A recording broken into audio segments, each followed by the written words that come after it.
listening to the Art of Homeschooling podcast, where we help parents cultivate creativity and connection at home. I'm your host, Jean Miller, and here on this podcast, you'll find stories and inspiration to bring you the confidence you need to make homeschooling work for your family. Let's begin.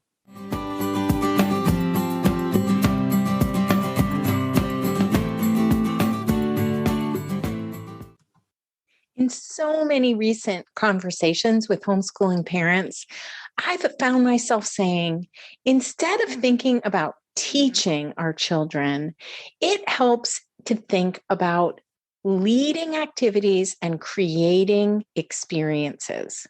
That's really our role, to be leaders.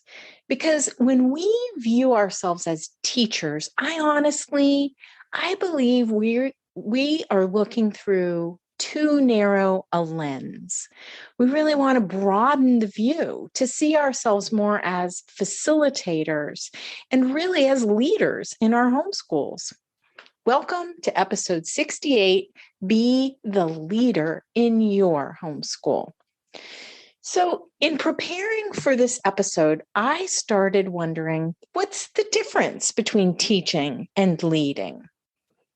So I looked it up. Here's a great description that I found.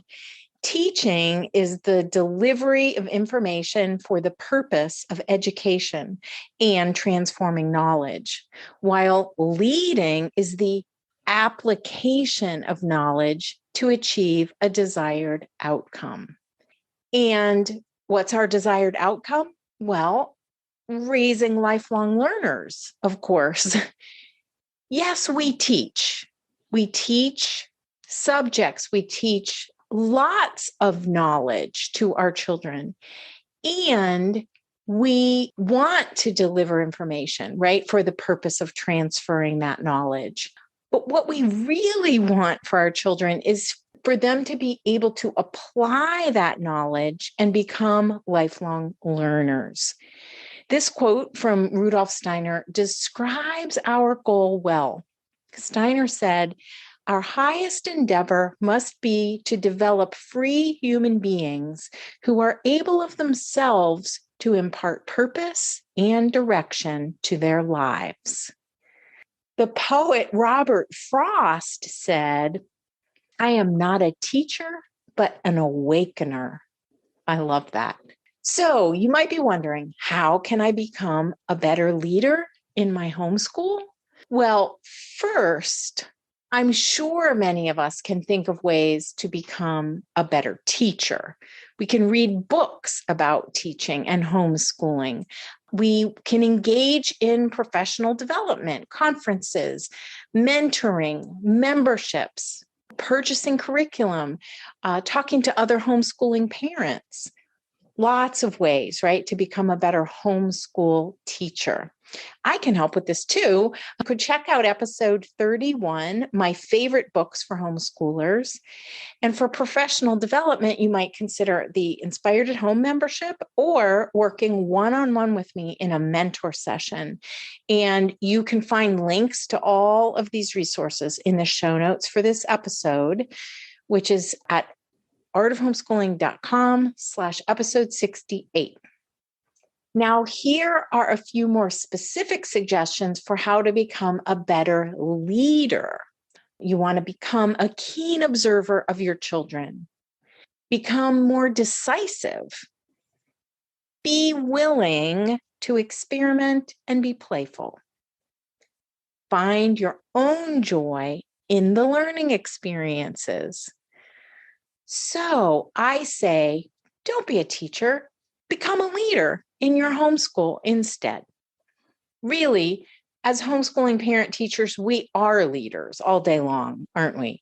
We lead by example in the way we act and speak and behave. We lead our children through activities, through learning experiences, and our children benefit from our initiative and our leadership capabilities.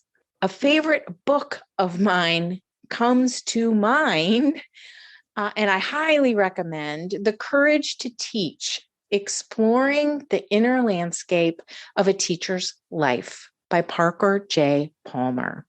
In the author's own words, quote, "This book builds on a simple premise. Good teaching cannot be reduced to technique. Good teaching comes from the identity and integrity of the teacher." I know we think we want more technique, especially when we're working with wholehearted, hands-on approaches like Waldorf. This desire for more technique comes from realizing, I believe, how powerless we are when it comes to our children learning. Because teaching and learning, no matter the setting, are unpredictable. I say this all the time. Learning is not linear. But I hope that what you can take away from this episode is a shift in how you see your role in your homeschool. As Rudolf Steiner said to the very first teachers in the very first Waldorf school, you will not be good teachers if you focus on what you do and not upon who you are.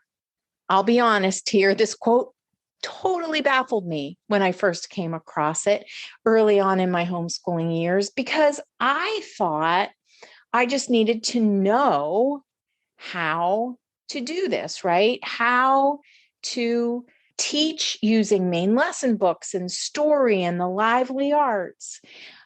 But we all come to realize that homeschooling is so much more than that. That's why just buying curriculum isn't the end point, right? It doesn't actually work to purchase a curriculum and use it as we might call open and go, right? There's really no such thing. But after a few years of homeschooling, this quote really grew on me.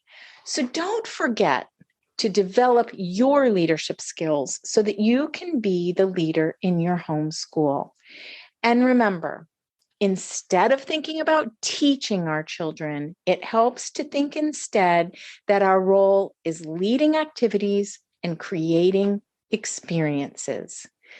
Just like Robert Frost, instead of a teacher, you can be an awakener.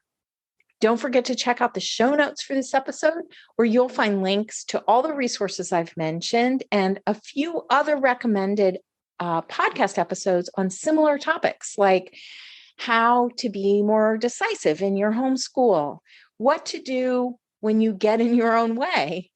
Homeschooling is really more art than science, and there's no such thing as open and go. You can find the show notes at artofhomeschooling.com/episode 68. That's all for today, my friend. But here's what I want you to remember. Rather than perfection, let's focus on connection. Thanks so much for listening, and I'll see you on the next episode of the Art of Homeschooling podcast.